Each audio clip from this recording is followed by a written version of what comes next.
At 24, Maya Williams scrubbed blood from marble floors and polished crystal glasses that cost more than her mother's monthly medical bills, all while hiding the fresh bruises that mapped her ribs like a twisted constellation. She worked as a live-in maid for one of Seoul's most dangerous men, a Korean crime boss whose cold precision could end lives with a whisper, but who paid her enough to keep her mother breathing another month. Maya pressed the warm cloth against the bathroom mirror, watching her reflection fragment and reform in the expensive glass. The concealer wasn't working anymore. The purple around her left eye had deepened overnight, and the split in her lip reopened every time she tried to smile at the other staff members. Marcus had found her again yesterday, cornering her at the hospital after visiting hours, his hands finding all the places that would hurt but wouldn't show. "You think you can hide from me," he had said, his breath hot against her neck. "You think your fancy job makes you untouchable." She finished the mirror and moved to the black granite countertop, each surface in this bathroom costing more than she made in 6 months. Everything in Kang Jaiwan's fortress-like mansion screamed wealth and power, from the Italian marble floors to the bulletproof windows that overlooked Seoul's skyline. The house itself was a monument to controlled violence, elegant and impenetrable, staffed by people who moved like ghosts and spoke in whispers. Maya had been working here for 8 months, ever since the hospital bills had crushed her family's savings, and she needed work that paid enough to matter. The position had come through a placement agency that specialized in high-end domestic staff, the kind that didn't ask too many questions about their clients. Live and made for private businessman, the listing had said. Discretion required. Excellent compensation. She hadn't known then that Kang Jaiwan was the head of one of Seoul's most powerful crime families, that the men in expensive suits who came to his home carried guns under their jackets, that the business meetings in his study involved territory and protection and things that made people disappear. She'd learned quickly to clean efficiently, speak softly, and pretend not to understand Korean when conversations turned dangerous. Her phone buzzed against the marble counter. Maya glanced at the caller ID and felt her stomach clench. Seoul National Hospital. Again. "Miss Williams." The voice was professional but strained. "Your mother's condition has worsened. We need to discuss treatment options." Maya gripped the phone tighter, watching her knuckles turn pale against her dark skin. "How much?" "The experimental treatment we discussed. It's $50,000. American dollars. And we would need payment authorization within the week." "I'll find it," Maya heard herself saying. "Just keep her stable. Please." She ended the call and stared at her reflection again, at the woman who cleaned blood from floors and lied about bruises and somehow believed she could find $50,000 in a week. Her mother was dying of cancer in a hospital room that smelled like disinfectant and false hope, while Maya polished silver for a man who could buy and sell hospitals on a whim. The grandfather clock in the hallway chimed 7 times.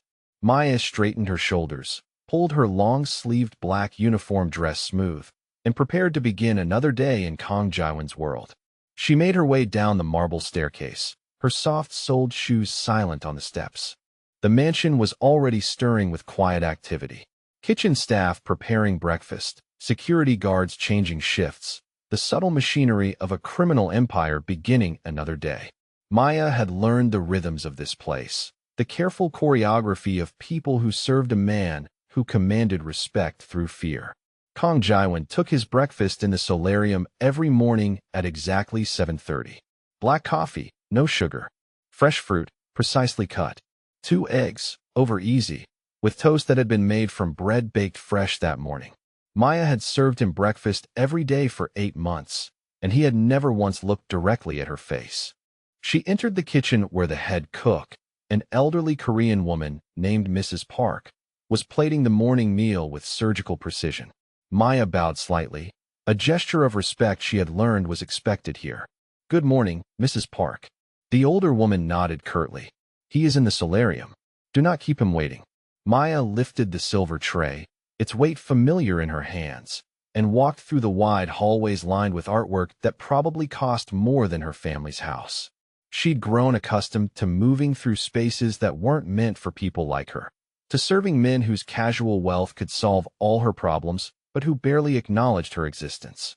The solarium was filled with morning light filtering through floor-to-ceiling windows that offered a panoramic view of Seoul.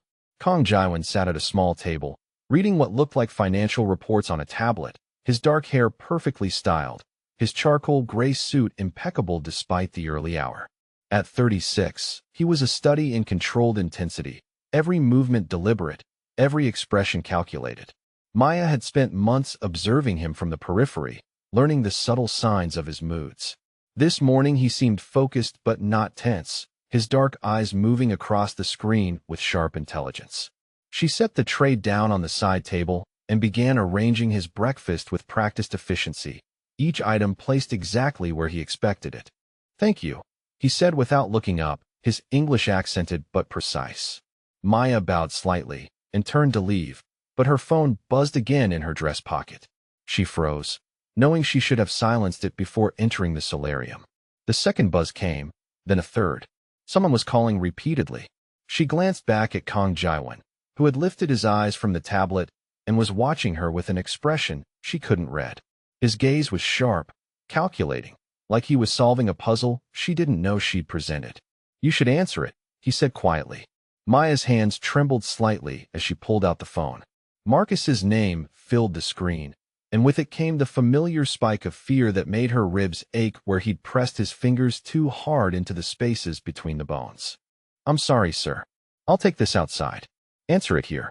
His voice carried the kind of quiet authority that didn't allow for argument. Maya looked at the phone, at Marcus's name flashing insistently, and felt trapped between two different kinds of danger. She swiped to accept the call. "Maya." Marcus's voice was loud enough that she knew Kong Jaiwan could hear every word. "Where the hell are you? I've been calling all morning." "I'm working," Maya said, her voice carefully controlled. "Working? Right. Playing dress-up in that mansion with your criminal boss. You think you're too good for me now." Maya's face burned with embarrassment. She was acutely aware of Kong Jaiwan's presence, of his dark eyes fixed on her face, reading every micro-expression like he was studying a business contract. "Marcus, please. I can't talk right now." "You can't talk." His voice turned ugly, the tone she'd learned to recognize as the prelude to violence. "You're my girl, Maya. You don't get to ignore my calls because you're polishing some gangster's silver. I'm not your girl anymore. We broke up. Remember?" The silence on the other end was dangerous. Maya could picture Marcus's face, the way his jaw tightened when his temper started to slip its leash. "We'll see about that," he said finally. "I know where you work now. I know that fancy address. Maybe I'll come visit, see this mansion for myself." The line went dead. Maya stared at the phone, feeling the familiar cold dread settle into her stomach.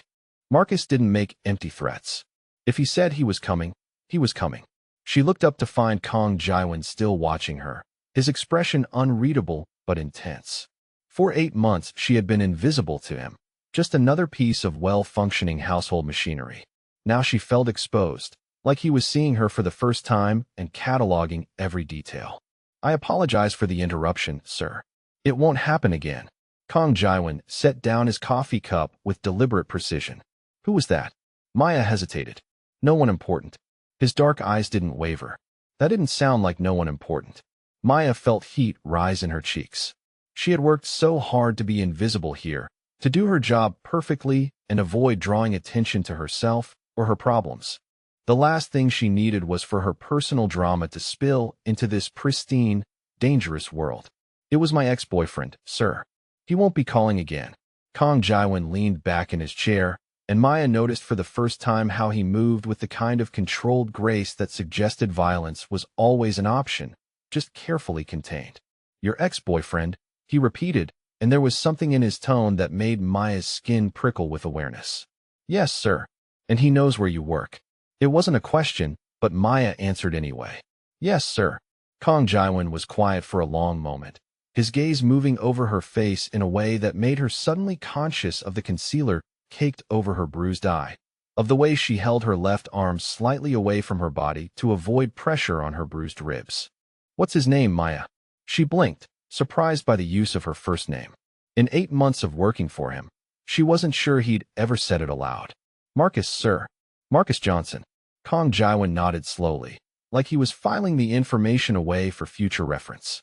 Maya felt a chill of apprehension. She knew enough about her employer to understand that when men like him learn names, it usually didn't end well for the person attached to that name. "You may go," he said, returning his attention to his tablet. Maya bowed and turned to leave, but his voice stopped her at the doorway. "Maya." She turned back, heart hammering. "If he calls again, you don't answer." "Yes, sir." And Maya, "Yes, sir. If he comes here, you tell me immediately." The way he said it made Maya's breath catch. There was something cold and final in his tone, something that reminded her that Kang Jaiwan wasn't just a wealthy businessman. He was a man who solved problems permanently. "Yes, sir," she whispered, and fled the solarium with the sound of her own heartbeat loud in her ears. Maya's hands were shaking when she returned to the kitchen. The conversation with Marcus had left her rattled, and the way Kang Jaiwan had looked at her, really looked at her for the first time, made her feel exposed in a way that had nothing to do with her bruises. Mrs. Park handed her a fresh breakfast tray without comment, but Maya caught the older woman's concerned glance. The kitchen staff had learned to read the subtle signs of tension in this household, to recognize when something had shifted in the careful balance of their employer's world. Maya lifted the replacement tray, noting the delicate Ming Dynasty vase that Mrs. Park had placed beside the fresh fruit as a decorative element. The vase was probably worth more than Maya's annual salary, a casual display of wealth that reminded everyone who entered this space exactly how much power Kang Jaiwan wielded. She made her way back to the solarium, where Kang Jaiwan was still seated at his table, though his tablet now lay closed beside his untouched breakfast. He looked up as she entered, and Maya felt that same penetrating gaze that seemed to see straight through her carefully constructed facade. "I brought fresh fruit, sir," Maya said, setting the tray down on the side table. As she reached for the Ming vase to position it correctly, her phone buzzed again in her pocket. The sudden vibration startled her, and the priceless vase slipped from her fingers. Time seemed to slow as Maya watched the delicate porcelain tumble toward the marble floor, her heart stopping as she realized what was about to happen. She lunged forward, trying to catch it, but the vase shattered against the marble with a sound like breaking bones. Fragments of blue and white porcelain scattered across the floor, and Maya dropped to her knees without thinking, her hands reaching for the pieces in a desperate attempt to somehow put them back together. "I'm sorry," she said, her voice breaking. "I'm so sorry, sir. I'll replace it. I'll find a way to pay for it." A sharp piece of porcelain sliced across her palm as she gathered the fragments, and blood began to well from the cut. Maya pressed her other hand against the wound, trying to stop the bleeding, but blood seeped between her fingers and dripped onto the marble. "Leave it," Kang Jaiwan said, his voice quiet but commanding. Maya froze, still kneeling on the floor, blood pooling in her cupped palm. She looked up at him through her lashes, expecting anger, expecting the cold dismissal that would end her employment and her mother's chance at survival. Instead, Kang Jaiwan was studying her with an intensity that made her skin prickle with awareness. His dark eyes moved from her face to her hands, lingering on the defensive bruising around her wrists that had become visible when she'd reached for the broken vase. "Stand up," he said. Maya struggled to her feet, still cradling her bleeding hand, acutely aware of how she must look. Kneeling on his floor, bleeding on his marble, her careful professional composure completely shattered along with the priceless vase. "Show me your hands." Maya hesitated, knowing that once he saw the bruises clearly, there would be questions she wasn't prepared to answer. She extended her hands slowly, palms up, the fresh cut on her right hand still bleeding freely. Kang Jaiwan rose from his chair and moved toward her with that controlled grace she'd observed from afar. Up close, he was even more imposing than she'd realized, his presence filling the space between them with a kind of quiet authority that made her pulse quicken. He took her injured hand in both of his touch surprisingly gentle as he examined the cut. His hands were warm and steady, long-fingered and elegant, but Maya could see the faint scars across his knuckles that spoke of violence barely contained. "This needs stitches," he said, his voice matter of fact. But it was the bruises around her wrists that held his attention. Purple and yellow fingerprints, clear as a signature, marking where someone had grabbed her hard enough to leave lasting evidence. "Who put their hands on you?" Kang Jaiwan said, and there was something dangerous in his quiet tone. Maya tried to pull her hands back, but his grip tightened just enough to keep her still. Not painful, but absolutely uncompromising. I'm clumsy, sir. I bruise easily. Kong Jaiwan's dark eyes lifted to meet hers, and Maya felt like he was reading her soul. You're not clumsy, Maya. I've watched you work for 8 months. You move like a dancer. Precise. Controlled. These are defensive bruises. Maya's breath caught. She hadn't realized he'd been watching her, that he'd noticed anything about the way she moved through his house. I fell, she said, the lie tasting bitter on her tongue. Kong Jaiwan was quiet for a long moment, his thumbs tracing gently over the bruised skin of her wrists. When he spoke again, his voice was soft but filled with a cold certainty that made Maya shiver.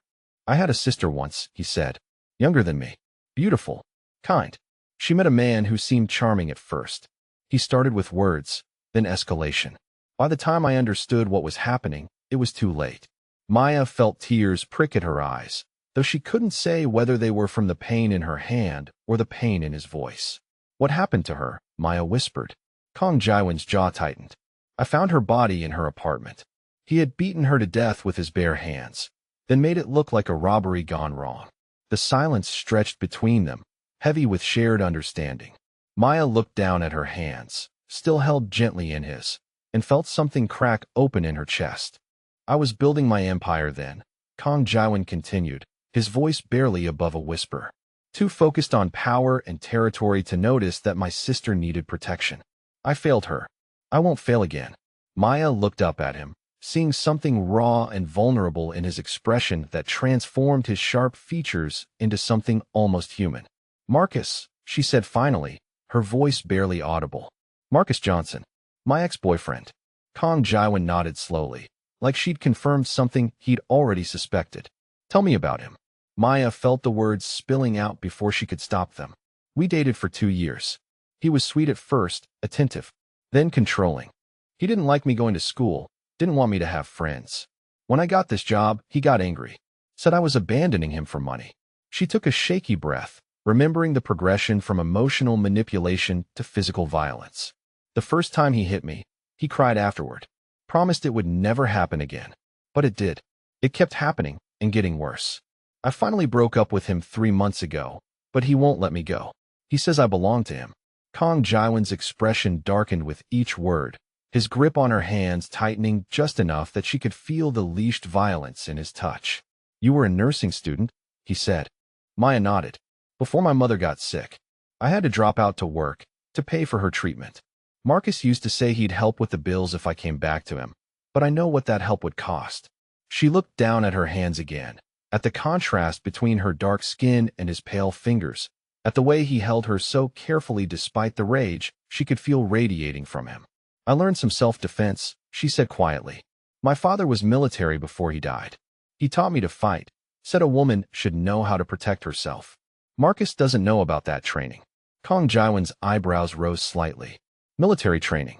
Basic combat, nothing fancy, but enough to surprise someone who thinks I'm helpless. A sound from the main hallway interrupted them, the crash of a door being forced open followed by the urgent voices of security guards. Maya's blood turned to ice as she recognized the voice shouting over the commotion. Maya, I know you're in here. You can't hide from me forever. Marcus had made good on his threat. He was inside the mansion. Kong Jaiwan released her hands and moved toward the door, his transformation from gentle caregiver to deadly predator happening in the space of a heartbeat. But Maya caught his arm, surprising them both with her boldness. Please, she said, let me handle this. If you get involved, it will only make things worse for me later. Kong Jaiwan looked down at her with an expression that was both protective and calculating. You don't understand what kind of man I am, Maya. And you don't understand what kind of woman I am, she replied, meeting his gaze steadily. For a moment they stared at each other, an entire conversation passing between them in silence. Then Kong Jaiwan stepped aside with a slight nod. I'll be close, he said, and there was a promise in his voice that made Maya's pulse quicken. She slipped out of the solarium and made her way toward the service areas of the house, following the sound of Marcus's increasingly agitated voice. She found him in the laundry room, having apparently evaded or overwhelmed the security guards who should have stopped him at the entrance. Marcus was taller than she remembered, broader through the shoulders. But his face was flushed with the same rage that had driven him to hurt her so many times before. When he saw her, his expression shifted into something that might have been relief if not for the violence lurking behind his eyes. "There you are," he said, his voice deceptively calm. "Do you have any idea how worried I've been?" Maya stayed near the doorway, keeping her escape route clear, her father's training whispering in the back of her mind. "Assess the threat. Control the distance. Stay mobile. You need to leave, Marcus. You're trespassing." Marcus laughed, a sound without humor. "Trespassing? Listen to you with your fancy words. You think working for a criminal makes you better than me?" He took a step closer, and Maya saw the familiar signs. The tightening around his eyes, the way his hands flexed into fists, the slight forward lean that preceded violence. "I'm not coming back to you," Maya said clearly. "We're done. We've been done for months." Marcus's facade cracked. "You don't get to decide that. You're mine, Maya. You've always been mine." He lunged toward her then, faster than she'd expected, but not faster than she'd trained for. Maya sidestepped smoothly, using his momentum against him to send him stumbling past her into the industrial washing machines. Marcus spun around, his face twisted with surprise and rage. "You think you can fight me now?" He came at her again, but this time Maya was ready. Her father's voice echoed in her memory as she dropped into a defensive stance. "Use their size against them. Speed over strength. End it quickly." Marcus swung wild and angry, the way men who relied on intimidation usually fought. Maya ducked under his punch and drove her elbow up into his solar plexus, dropping him to his knees as the air rushed out of his lungs. "Stay down," she said, her voice steady despite the adrenaline coursing through her veins. But Marcus was too angry to stay down, too used to her compliance to process what had just happened. He struggled to his feet and charged again, and this time Maya's response was purely instinctive.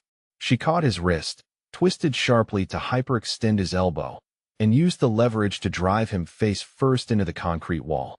Marcus dropped like a stone, blood streaming from his nose, unconscious before he hit the floor. Maya stood over him, breathing hard, her knuckles split and bleeding, but her spine straight with a pride she hadn't felt in months. She had done this herself. She had protected herself. "Well," said a familiar voice from the doorway. "That was impressive." Maya turned to find Kong Jaiwan leaning against the door frame, his dark eyes fixed on her with an expression she couldn't read. Behind him, she could see several security guards looking both embarrassed and respectful. "I told you I could handle it," Maya said, wiping blood from her split lip where Marcus had managed to land one glancing blow. "So you did," Kong Jaiwan replied, moving into the room to study Marcus's unconscious form. "Though I suspect this isn't the end of it." Maya looked down at Marcus, at the man who had terrorized her for months, now reduced to a bleeding heap on the laundry room floor. She felt no satisfaction, only a weary certainty that Kong Jaiwan was right. "He'll come back," she said quietly. "He always comes back." Kong Jaiwan nodded slowly, then looked up at her with eyes that held a new kind of respect. "Not if I have anything to say about it," he said, and there was something final in his tone that made Maya shiver. "I don't need saving," Maya said, meeting his gaze directly. Kong Jaiwan smiled then, a small curve of his lips that transformed his entire face. "No," he said quietly, "but perhaps I do." The first aid kit in Kong Jaiwan's private study was more comprehensive than most hospital emergency rooms. Maya sat in a leather chair that probably cost more than her mother's monthly medication, watching Kong Jaiwan clean and bandage her split knuckles with the practiced efficiency of someone who had tended violence before.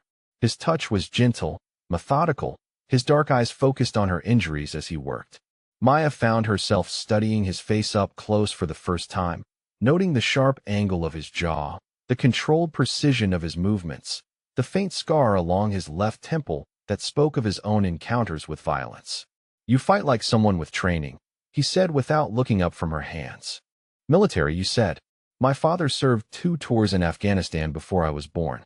When he came home, he said the world was more dangerous than people wanted to admit. He taught me to protect myself." Kong Jaiwan nodded approvingly as he secured the bandage around her right hand. "Smart man.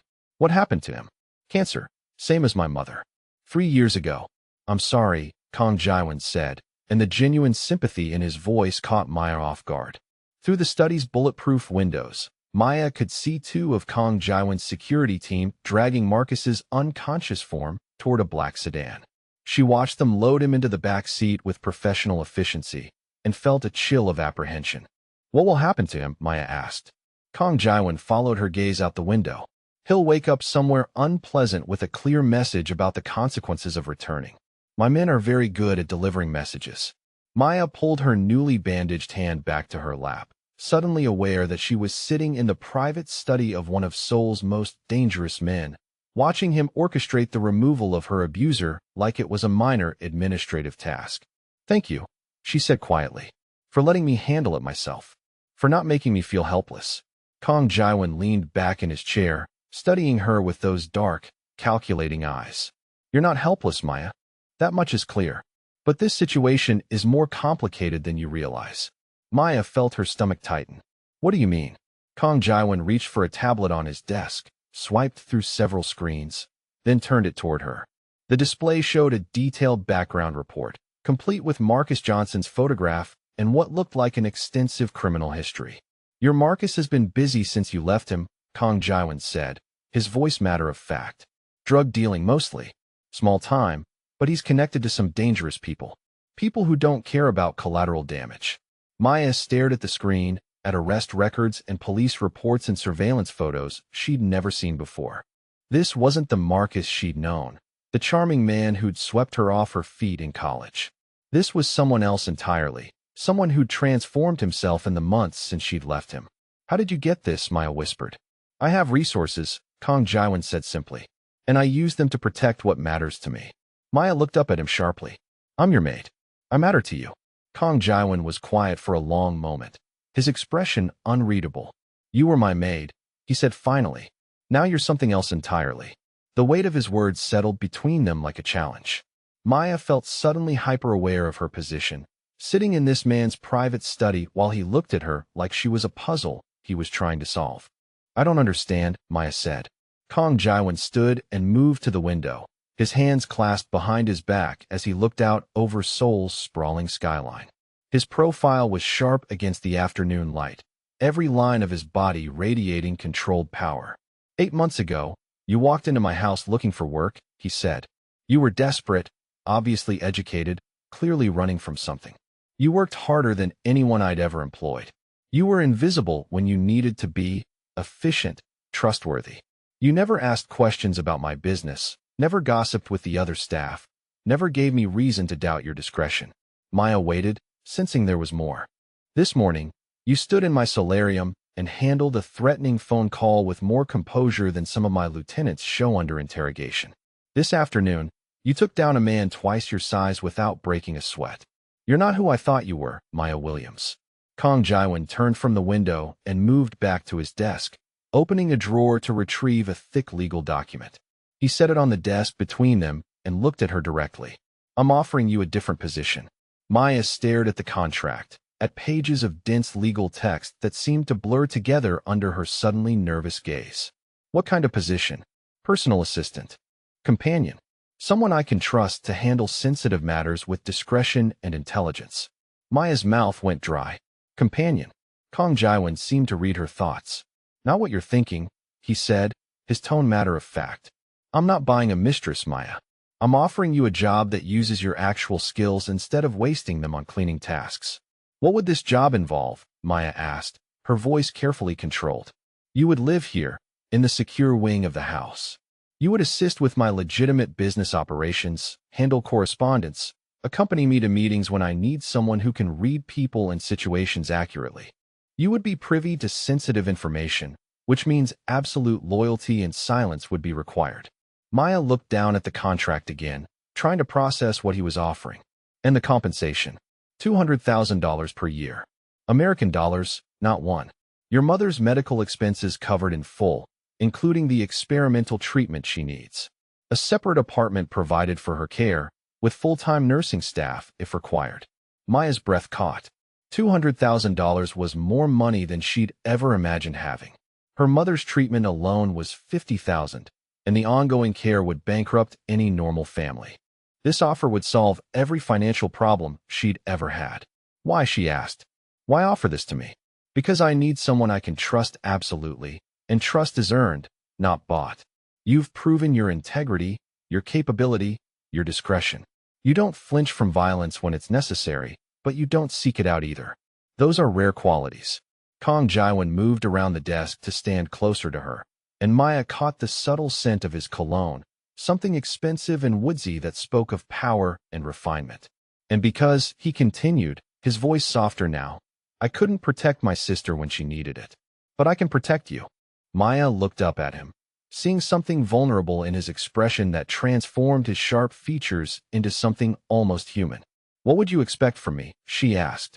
Really, not just the professional duties. Loyalty, Kong Jaiwan said simply. Honesty. The understanding that my enemies would see you as a target, which means you could never be completely safe. The knowledge that some of my business involves violence, and that your silence about what you see and hear could mean the difference between life and death for people you'll never meet. Maya felt the weight of what he was offering settling over her like a heavy coat. This wasn't just a job. It was entry into a world where the rules were different, where moral absolutes became gray areas, where survival sometimes required compromise. I need time to think, Maya said. Of course, Kong Jaiwan replied. But understand that time is a luxury neither of us has much of. Marcus knows where you work now. His drug connections won't appreciate the attention his harassment might bring to their operations. And your mother's condition won't wait for perfect circumstances. Maya stared down at her bandaged hands, at the evidence of violence that had followed her even into this fortress-like mansion. She thought about her mother lying in that hospital bed, growing weaker every day while Maya counted dollars that would never be enough. She thought about Marcus and his new criminal connections, about the way his eyes had looked when he'd charged at her in the laundry room. What happened to your sister? Maya asked quietly. What was her name? Mina, Kong Jaiwan said, and his voice carried a weight of grief that made Maya's chest tighten. Kim Mina. She was 22 when she died, studying art history at university, planning to be a teacher. She loved flowers and terrible romantic movies and feeding stray cats. He moved back to the window, his reflection ghost-like in the bulletproof glass. Her boyfriend seemed perfect at first, came from a good family, had prospects, charmed everyone who met him. But behind closed doors, he was systematically destroying her self-worth, isolating her from friends and family, making her dependent on him for everything. Maya listened, recognizing the pattern too well. By the time she tried to leave him, she was terrified and alone. She called me once, in the middle of the night, crying. Said she needed help but couldn't explain why. I was in the middle of a territory dispute, focused on expanding my operations. I told her I'd call her back when things calmed down. Kong Jaiwan's voice became flat, emotionless. I never called her back. 3 days later, the police found her body in her apartment. The boyfriend had beaten her to death with a baseball bat, then staged it to look like a robbery. He got away with it because he was smart and connected, and because no one had protected her when it mattered. The silence stretched between them, heavy with shared understanding. Maya looked at this powerful man standing at his bulletproof window and saw the guilt that drove him, the sister-shaped hole in his carefully controlled world. I'm not asking you to replace her, Kong Jaiwan said without turning around.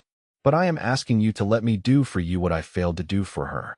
Maya looked down at the contract again, at the numbers and legal language that could transform her life overnight. $200,000. Her mother's treatment fully covered. Security, safety, a future that extended beyond surviving one crisis at a time. But it would also mean accepting money earned through violence and intimidation. It would mean becoming part of a criminal organization, complicit in activities she'd spent her life trying to avoid. It would mean trading one kind of dependence for another, even if this dependence came with luxury and protection. Maya thought about her mother's voice on the phone that morning, weak but still hopeful. She thought about the hospital bills stacking up like a mountain she could never climb. She thought about Marcus and his new criminal connections, about the threat that would follow her no matter where she tried to hide. She thought about her father, who'd taught her to protect herself and to make hard choices when survival was at stake. What exactly would my loyalty mean? Maya asked. What would you expect me to do if you asked? Kong Jaiwan turned from the window to face her directly. I would expect you to keep my secrets, even under pressure. I would expect you to stand with me against my enemies. understanding that mercy is sometimes a luxury that gets people killed. I would expect you to trust my judgment even when it involves choices that might trouble your conscience. He moved closer, his dark eyes holding hers steadily. And I would expect you to tell me if you ever wanted out, so that we could arrange your exit safely rather than risk you becoming a liability that needed to be eliminated. The brutal honesty of that last statement made Maya's blood chill. But she appreciated that he wasn't lying to her, wasn't pretending this world was anything other than what it was. If I accept, Maya said slowly, if I sign this contract, there's no going back. There's rarely going back from anything meaningful, Kong Jaiwan replied. The question is whether you're moving towards something better or something worse. Maya looked around the study, at the expensive furnishings and advanced security systems, at the evidence of wealth and power that could solve every problem she'd ever had. Then she looked at Kong Jaiwan, at this complex man who commanded respect through fear, but who cleaned her wounds with gentle hands. She thought about her mother dying in a hospital bed while Maya scrubbed floors for money that would never be enough. She thought about Marcus and his threats and his new criminal connections. She thought about the choice between moral purity and practical survival. Her father had taught her that sometimes you had to make hard choices to protect what mattered most. Her mother mattered more than her conscience. Her future mattered more than her fear. Maya reached for the pen on Kong Jaiwan's desk. Where do I sign? Kong Jaiwan's expression didn't change, but she caught the slight relaxation in his shoulders that suggested relief. Are you certain, Maya? Once you sign this, you're under my protection, which means you're also under my authority. The people who want to hurt me will see you as a target. Your old life ends today? Maya met his gaze steadily, thinking of her mother and Marcus and the narrow, frightening life she'd been trying to build from nothing. My old life was already over, she said, and signed her name at the bottom of the contract. Kong Jaiwan picked up the document and added his own signature with a flourish, then pressed a button on his desk phone. Send Shin up to the study, he said, and have the secure wing prepared for occupancy.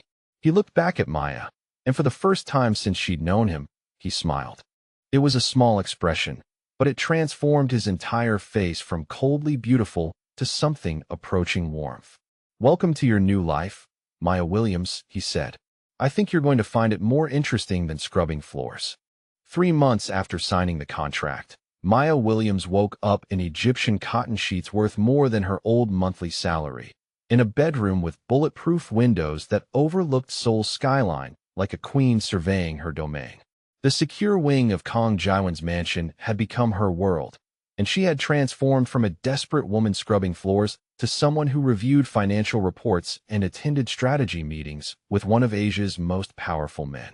The call from Seoul National Hospital had come at dawn, Dr. Park's voice warm with triumph as he delivered the news Maya had been praying for since her mother's diagnosis. The experimental treatment was working. The tumors were shrinking. Her mother would live. Maya sat on the edge of her bed, still holding the phone, tears streaming down her face as the magnitude of what had just happened settled over her.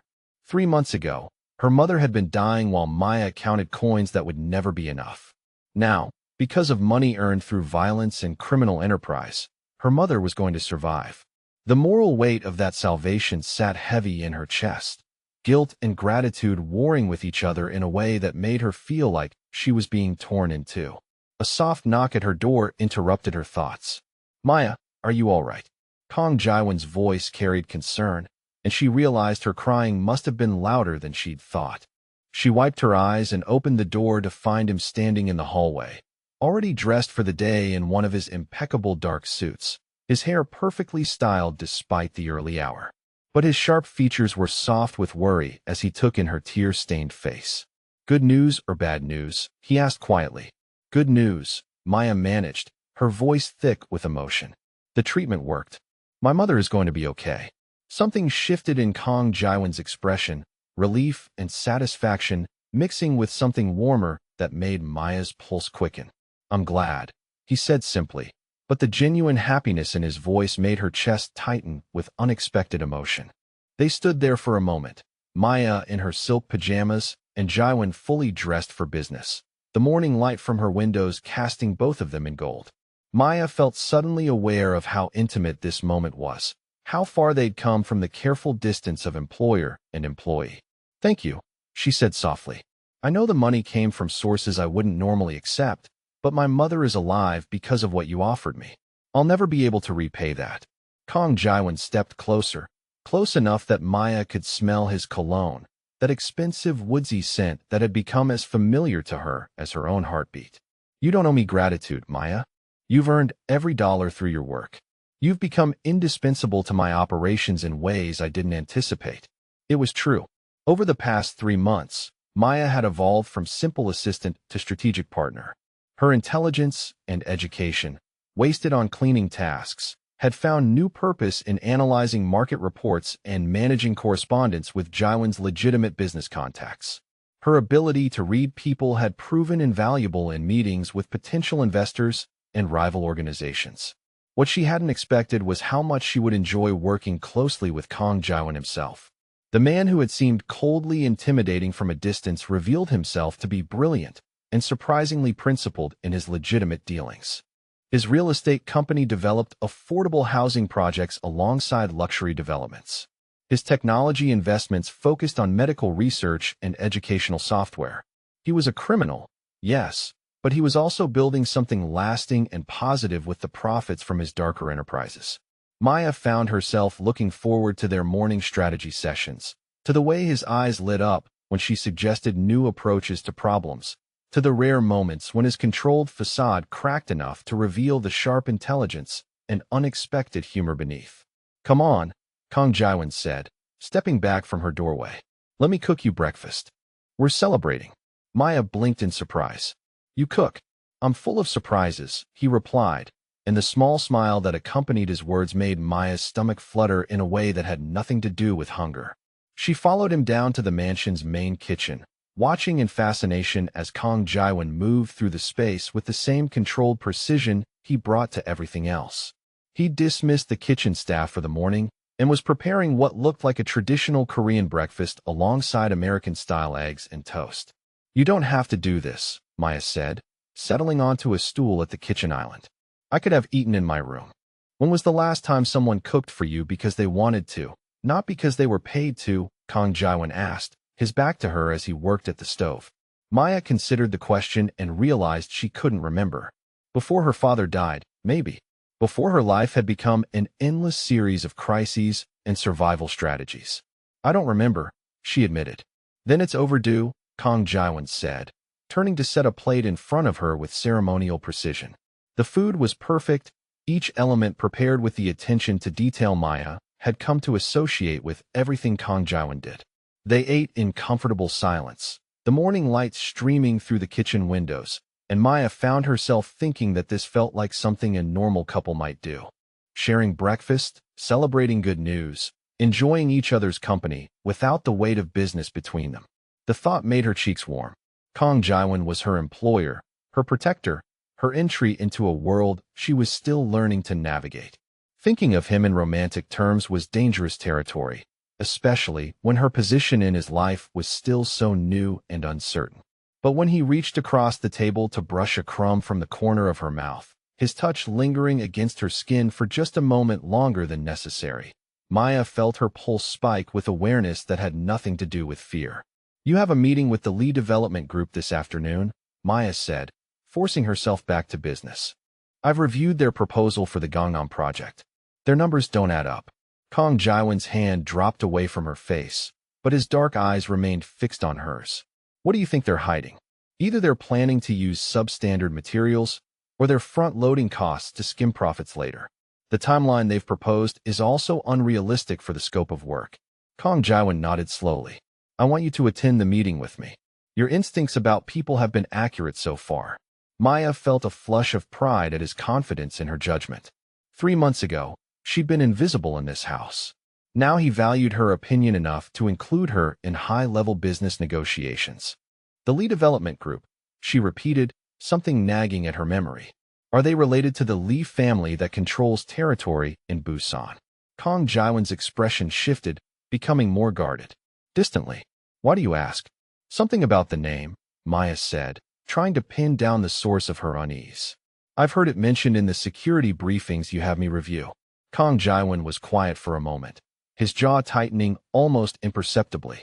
The Lees have been expanding their legitimate operations lately, moving into Seoul's business district, trying to establish a presence in my territory. Maya heard the subtle emphasis on territory and understood that they weren't just talking about real estate anymore. Is this meeting actually about development, or is it about something else? Maya asked. Both, Kang Jaiwan said simply.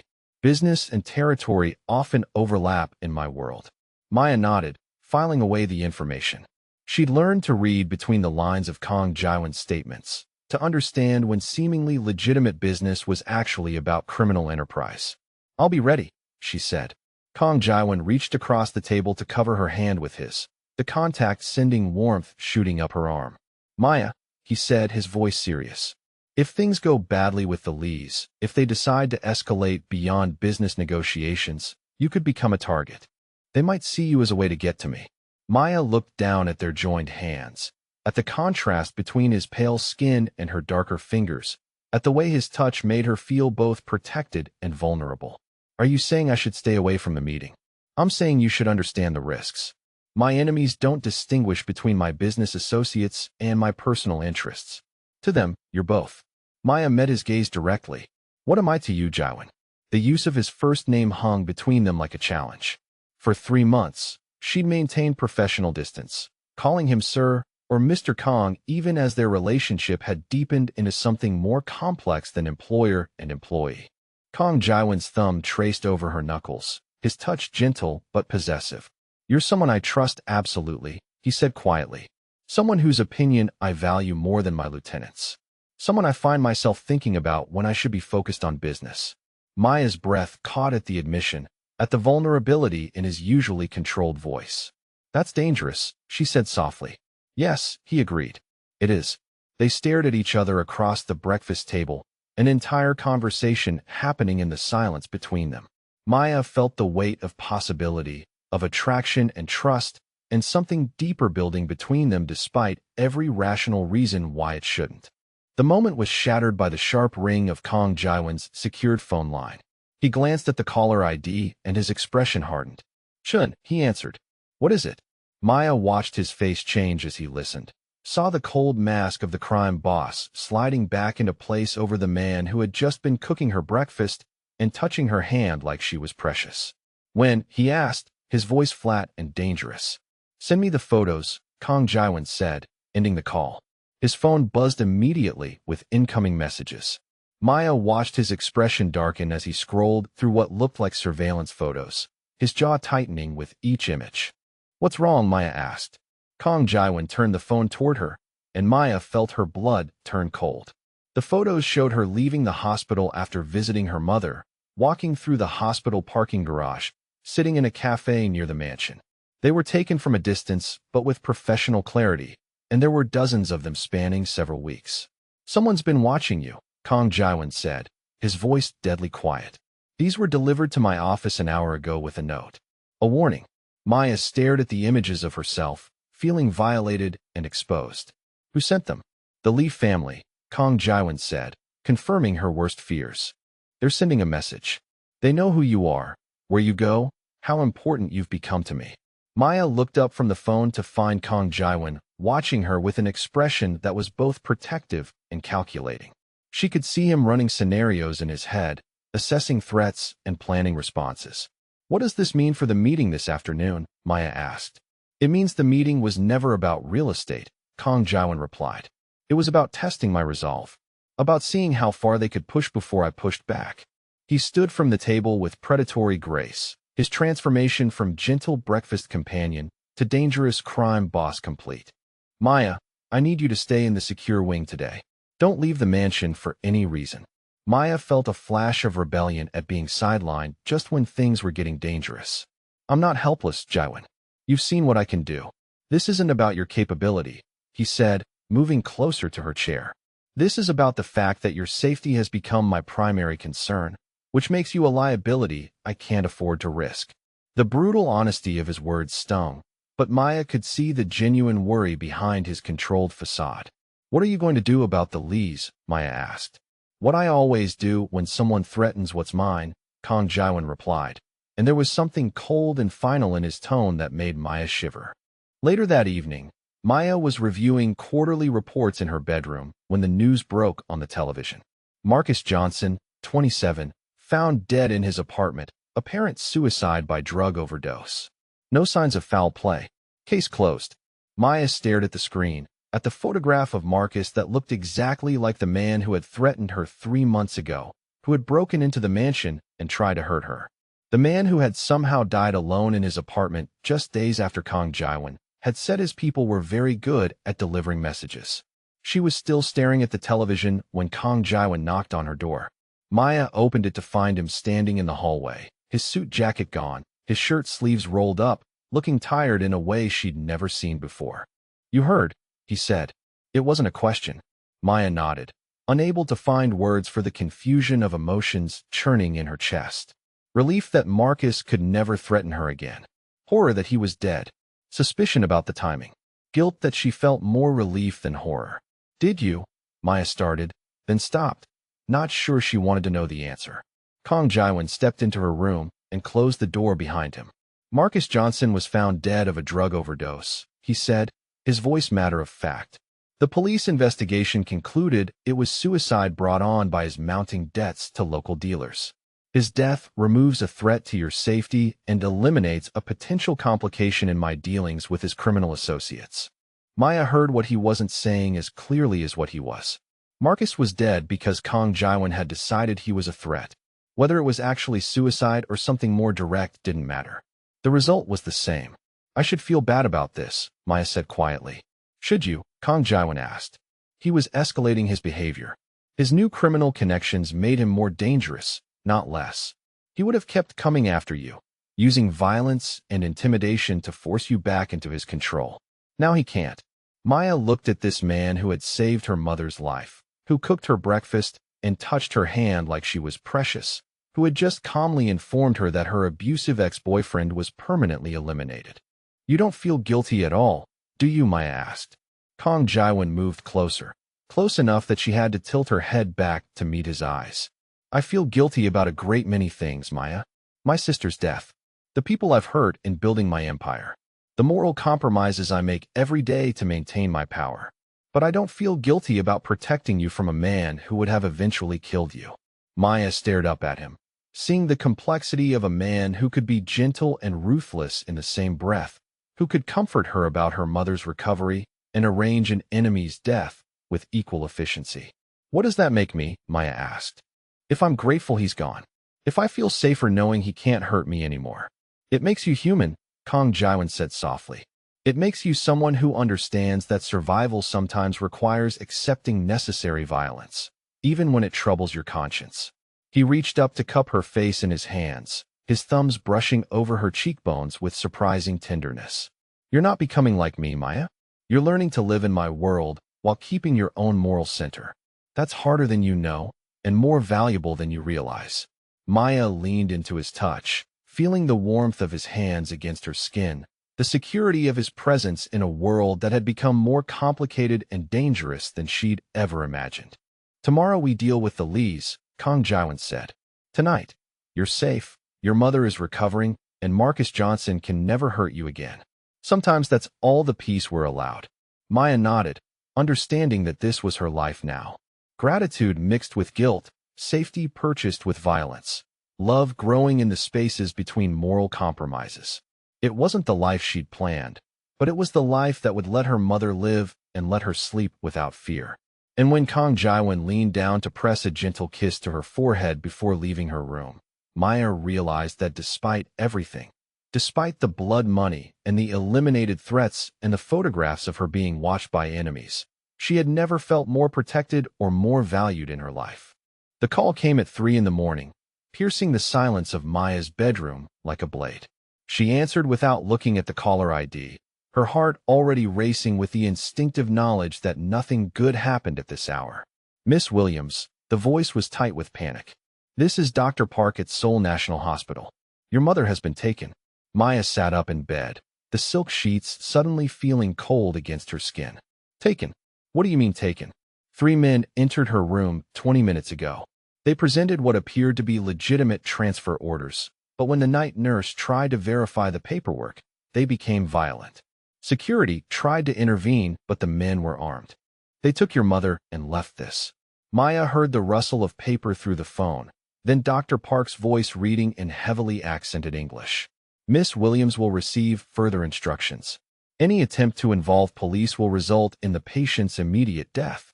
The phone slipped from Maya's numb fingers. The Lee family had escalated beyond surveillance, beyond warnings. They had taken her mother, the one person in the world Maya would sacrifice everything to protect. Maya was pulling on clothes with trembling hands when her bedroom door burst open without ceremony. Kong Jaiwan stood in the doorway, his hair disheveled, his usually perfect appearance showing signs of having been woken from sleep. But his dark eyes were fully alert, burning with a cold fury that made the air in the room feel dangerous. "I know," he said before Maya could speak. "Shin called me 30 seconds after the hospital called you." Maya felt something crack open in her chest, relief and terror warring with each other as she realized she wouldn't face this alone. "They took my mother," she said, her voice breaking on the words. Kong Jaiwan moved into the room with predatory grace, his expression shifting into the cold mask Maya had learned meant someone was about to die. "The Lees made a critical error in judgment," he said, his voice deadly quiet. "They assume I think like them, that I'll sacrifice your mother to avoid a war. They don't understand what you mean to me." Maya stared at him, seeing something raw and possessive in his expression that made her pulse spike despite the circumstances. "What do you mean to you?" Maya asked. Kong Jaiwan was quiet for a moment, his dark eyes holding hers with an intensity that felt like a physical touch. "You're the reason I remember there's more to life than power and revenge," he said finally. "You're what I would destroy the world to protect." The simple declaration hit Maya like a physical blow. She had known their relationship had deepened beyond business, but hearing him state it so baldly, with such absolute certainty, left her breathless. "What are we going to do?" Maya asked. "We are going to get your mother back," Kong Jaiwan said, emphasis on the we that made Maya's heart leap. "Then we are going to end the Lee family's expansion into Seoul permanently." Maya followed him down to the mansion's subterranean command center, a space she'd never seen before that looked like something from a military installation. Screens covered the walls showing maps, surveillance feeds, and communication channels.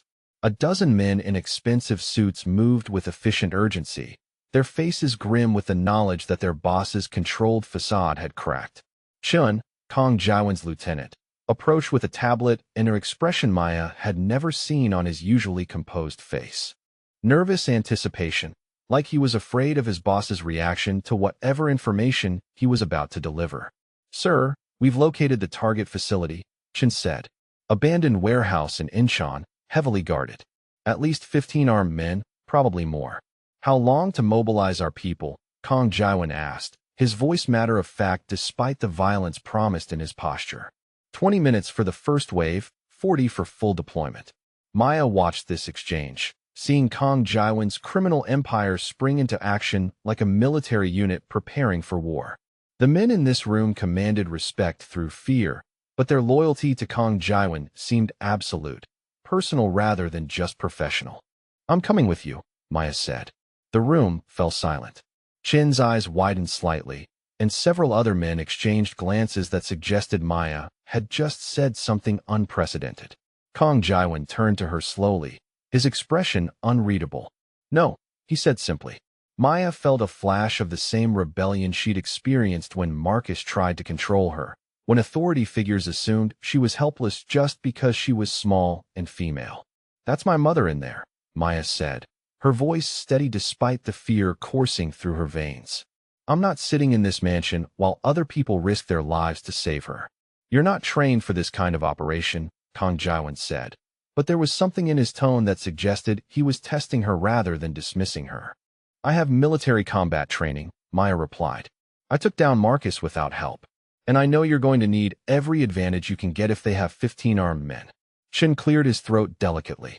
"Sir, if I may, Miss Williams has proven herself capable in crisis situations, and the psychological impact on the enemy of seeing you value her enough to bring her into combat personally." Kong Jaiwan looked between Chun and Maya, calculation flickering behind his dark eyes. "If you come with us, you follow orders without question," he said finally. You stay behind cover unless specifically directed otherwise. You do not take unnecessary risks to prove your capability. Maya nodded, understanding that this was as close to acceptance as she was going to get. And Maya, Kong Jaiwan continued, his voice softer now. If something happens to you because I allowed you to come, I will never forgive myself. The vulnerability in his admission made Maya's chest tighten with emotion she couldn't name. Nothing's going to happen to me, she said with more confidence than she felt. 25 minutes later, Maya found herself in the back of an armored vehicle racing through Seoul's empty streets toward Incheon. Wearing body armor that felt heavier than she'd expected and carrying a pistol that her father's training had prepared her to use if necessary. Kong Jaiwan sat beside her, his own weapon checked and ready, his expression focused on the tactical display Chun was showing him. But Maya could see the tension in his shoulders, the way his jaw tightened each time they passed another mile marker. She's going to be okay, Maya said quietly, not sure if she was trying to convince him or herself. Kong Jaiwan looked at her, and for a moment his controlled mask slipped enough to reveal the fear underneath. If they've hurt her because of me, because of what you mean to me, he said, his voice barely above a whisper. Maya reached over to cover his hand with hers, feeling the warmth of his skin through the tactical gloves they both wore. Then we make them pay, she said simply. The warehouse district in Incheon was a maze of abandoned industrial buildings and empty shipping containers, the perfect place for activities that required privacy from law enforcement oversight. Maya crouched behind a concrete barrier with Kong Jaiwan and two of his men, watching the target building through night vision scopes. Thermal imaging shows at least 12 people inside, Chen reported through their earpieces. Your mother appears to be in the central office space, second floor. Maya studied the building, noting the guard positions, the potential entry points, the escape routes. Her father's training whispered tactical assessments in the back of her mind, overlaid with the kind of strategic thinking she'd developed working with Kong Jaiwan's organization. There's a service entrance on the east side, Maya said quietly. 2 guards, but they're focused on the main approach. If we could create a distraction. Kong Jaiwan looked at her with something like pride in his expression. Chun, take 3 men and make noise at the front entrance, he ordered. Maya and I will use the service entrance to reach the second floor. Sir, Chen said, his tone carefully respectful. Perhaps Miss Williams should remain with the support team. Kong Jaiwan's voice turned cold. Miss Williams stays with me. The assault began with calculated precision. Gunfire erupted from the front of the building as Chen's team engaged the guards, drawing their attention and creating the chaos Maya and Kong Jaiwan needed to slip through the service entrance undetected. Moving through the building's darkened corridors, Maya felt her father's training merge with months of observing Kong Jaiwan's controlled efficiency. They communicated with hand signals, moved with silent coordination, functioned as a unit that had been working together for years rather than months. Maya's mother was exactly where the thermal imaging had indicated, tied to a chair in what had once been a supervisor's office, her face bruised but her eyes alert and defiant. 2 guards stood near the windows, their attention focused on the firefight happening outside. Kong Jaiwan gestured for Maya to take the left guard while he handled the right. They moved simultaneously, Maya using her father's lessons to approach silently and disable her target with efficient brutality. The guard dropped without making a sound, just as Kong Jaiwan's target crumpled to the floor.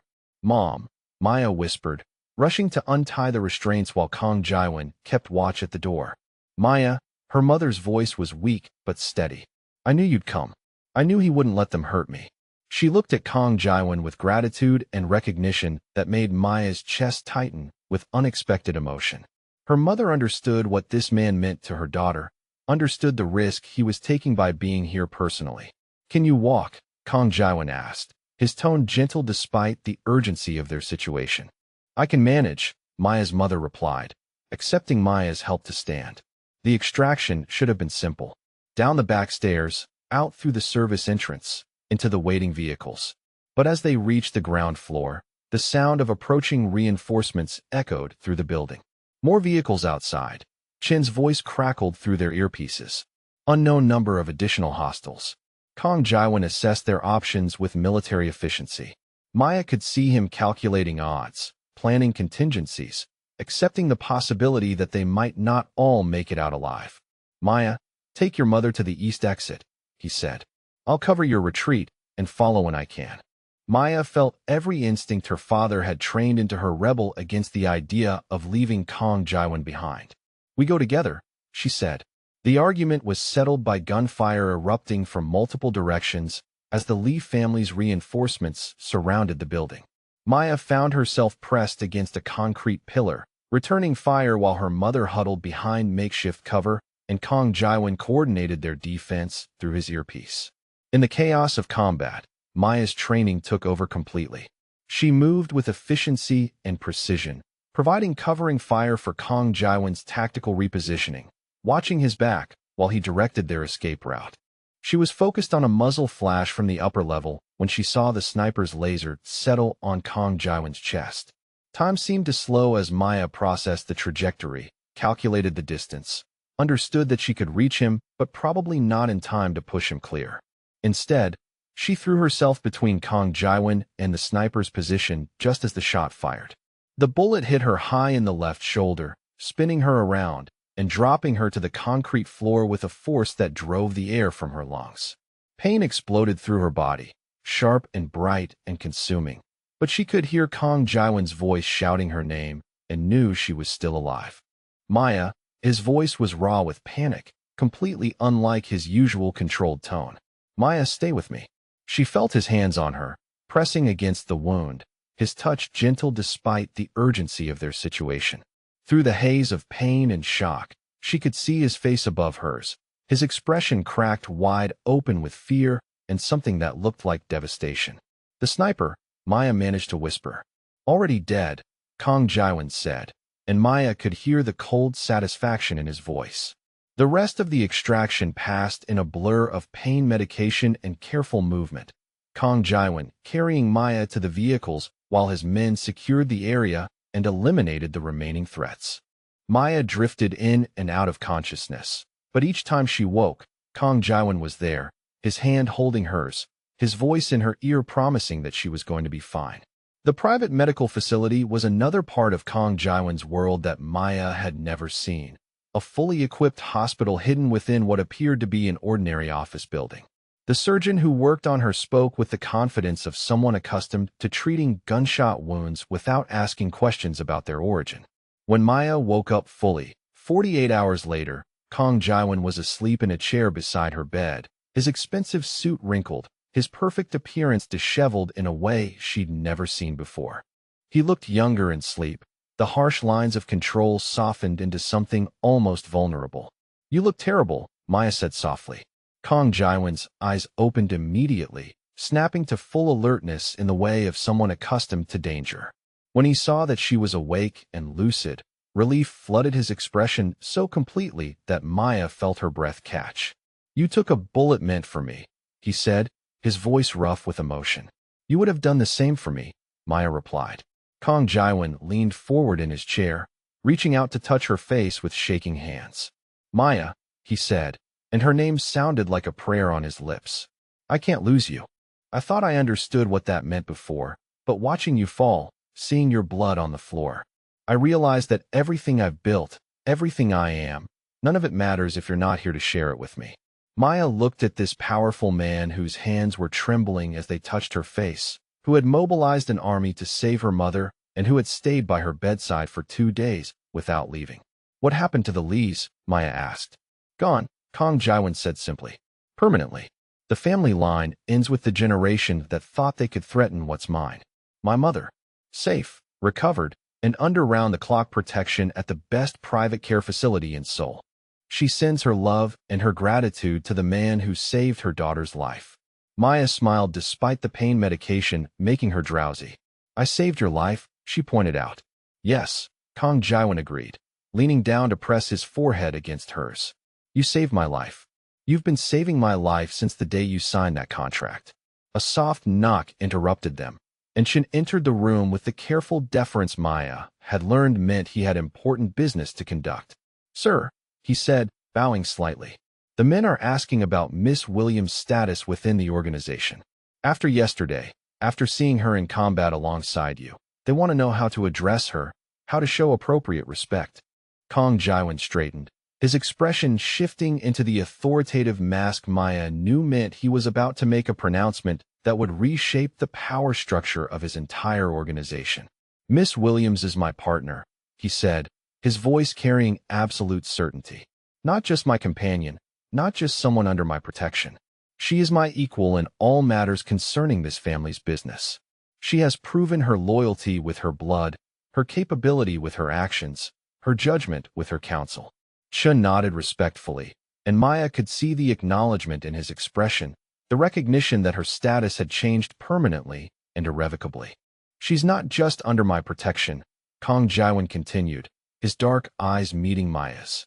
"She is my protection, the woman who stands between me and the darkness that would consume everything I've built, the partner who reminds me why power is worth wielding." Maya felt tears prick her eyes as the magnitude of what he was saying settled over her. He wasn't just declaring her as equal. He was acknowledging that she had become essential to who he was, to the man he wanted to be. When Shin left them alone again, Kong Jaiwan took Maya's hand in both of his touch gentle around the four-line and monitoring equipment. "I chose to stay and fight," Maya said softly, echoing her words from months before. "That was my choice. Saving your life was my choice." Kong Jaiwan brought her hand to his lips, pressing a kiss to her knuckles that felt like a vow. "Then choose to stay with me," he said. "Choose to be my partner in everything, not just business. Choose to let me spend the rest of my life proving you made the right decision when you threw yourself between me and that bullet." Maya looked at this complex, dangerous, devoted man who had mobilized an army to save her mother and who was now asking her to choose a future that would be both beautiful and terrible, filled with luxury and violence in equal measure. "I already chose," Maya said, squeezing his hand as tightly as her injuries would allow. "I chose the moment I signed that contract. Everything since then has just been me understanding what that choice really meant." 2 weeks after the shooting, Maya was finally cleared to leave the private medical facility, her left arm still in a sling, but her strength returning with each passing day. Kong Jaiwan had barely left her side during her recovery, conducting business from a laptop in her room and sleeping in the uncomfortable visitor's chair despite her protests that he should return to his own bed. The mansion felt different when they returned, charged with an intimacy that hadn't existed before. Maya was no longer living in the secure wing as an employee under protection. She was recovering in the master bedroom as Jaiwan's partner, her belongings gradually migrating from her former space to his without any formal discussion of the arrangement. It was during one of these quiet recovery evenings, Maya propped up in bed reviewing quarterly reports while Jaiwan worked beside her on his own laptop, that she finally asked the question that had been building in her mind since she'd woken up in the medical facility. "Why did seeing me hurt affect you so much?" Maya said, setting aside her work to look at him directly. "You've seen people shot before. You've probably shot people yourself." Kong Jaiwan was quiet for a long moment, his fingers stilling on the keyboard as he considered his answer. "I built this empire to never feel powerless again," he said finally.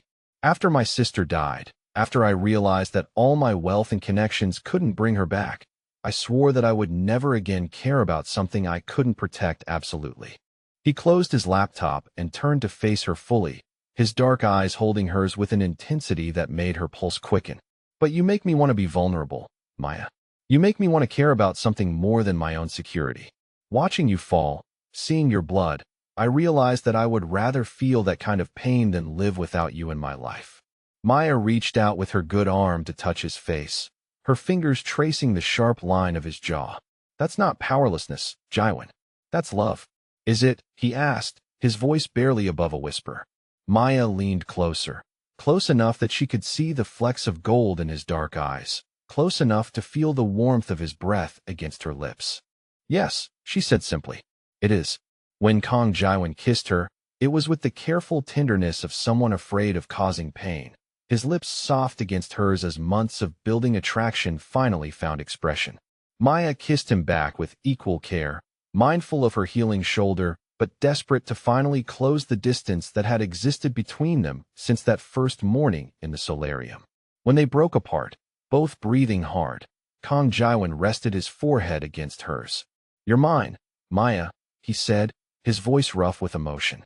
"Not as property, not as an employee, but as partner, as equal, as the other half of my soul. I know I have no right to claim you after everything you've sacrificed, but I can't pretend anymore that you're anything less than everything to me." Maya felt tears prick her eyes at the raw honesty in his declaration. "And you're mine," she replied, her voice steady despite the emotion threatening to overwhelm her. "Darkness and all. The empire builder and the man who makes breakfast. The crime boss and the person who holds my hand when I'm scared. All of it.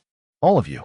Kong Jaiwan pulled back to look at her, his expression transformed by relief and joy and something deeper that made Maya's chest tighten with happiness.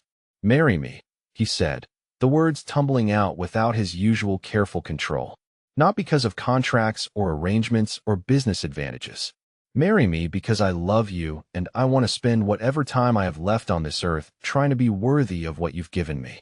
Maya stared at him, at this powerful man whose hands were trembling as he waited for her answer. "Yes," she said, laughing through her tears. "Yes, of course yes." Kong Jaiwan reached into the nightstand drawer and withdrew a small velvet box that Maya was certain hadn't been there that morning. Inside was a ring that took her breath away, a perfect diamond surrounded by smaller stones in a setting that looked both modern and timeless. "This was my grandmother's ring," Kong Jaiwan said, his voice soft with reverence. "She gave it to my grandfather when they married in 1943 during the Japanese occupation. She told me that it should go to the woman who saves our family's soul." Maya held out her left hand, watching through tears as Kong Jaiwan slipped the ring onto her finger with ceremonial precision. The fit was perfect, as if the ring had been waiting decades to find its rightful owner. The wedding took place 6 weeks later, after Maya's shoulder had healed completely and her mother had recovered enough to attend. It was a small ceremony, held in the mansion's garden with cherry blossoms falling like snow around the carefully selected guests. Maya wore a dress that blended Korean and American influences, silk and lace combined in a way that honored both cultures.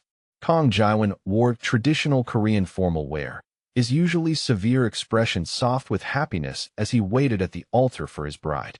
Maya's mother walked her down the aisle, tears streaming down her face as she placed her daughter's hand in Kong Jaiwan's with a whispered blessing in English and carefully practiced Korean. The vows they exchanged were simple but profound, promises to stand together against whatever darkness the world might offer, to build something beautiful from the ashes of their individual tragedies. When Kong Jaiwan kissed his wife, the assembled members of his organization erupted in respectful applause, their faces showing genuine joy for their leader's happiness. Maya had earned their loyalty through her actions, but she had earned their affection through the way she had transformed the man they served.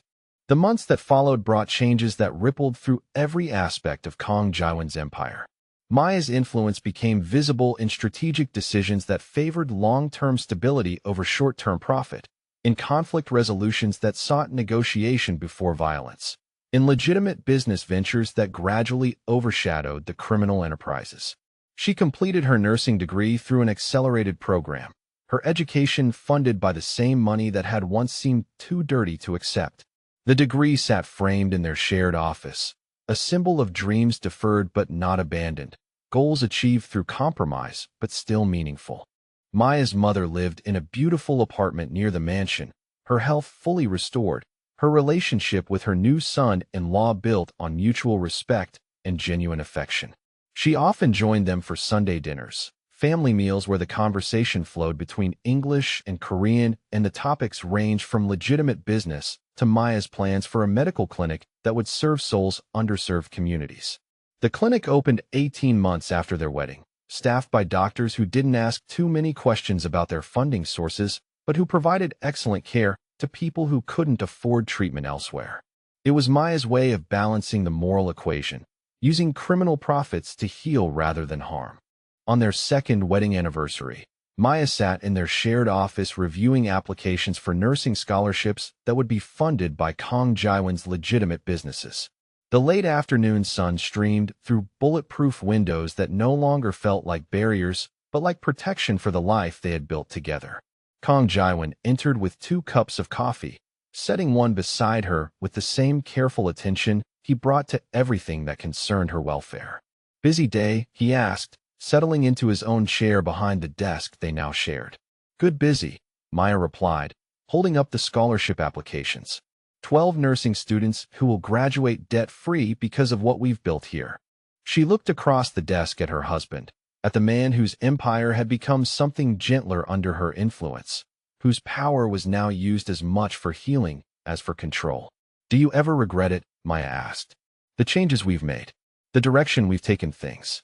Kong Jaiwan reached across the desk to take her hand, his thumb brushing over the wedding ring that had replaced the defensive bruises that had once marked her wrists. "I spent 15 years building an empire that could protect me from feeling powerless," he said quietly. "You taught me that real power comes from having something worth protecting, something worth being vulnerable for."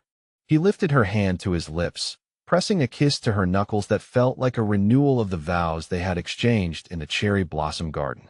"You saw something in me that I didn't see in myself, Maya. You saved me as much as I saved you."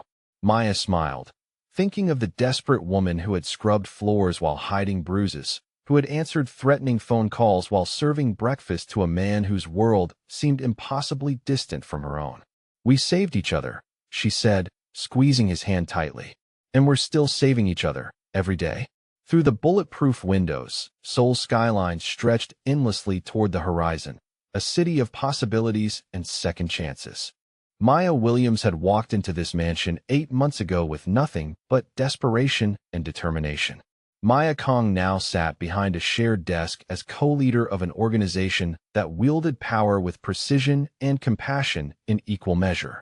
The bruises that had once mapped her ribs like a constellation of pain had faded to nothing, replaced by wedding rings and partnership, and a love that had grown from protection into something that transformed them both. She was no longer running from anything. She was building toward everything, one careful choice at a time, with a man whose darkness had become light in her hands.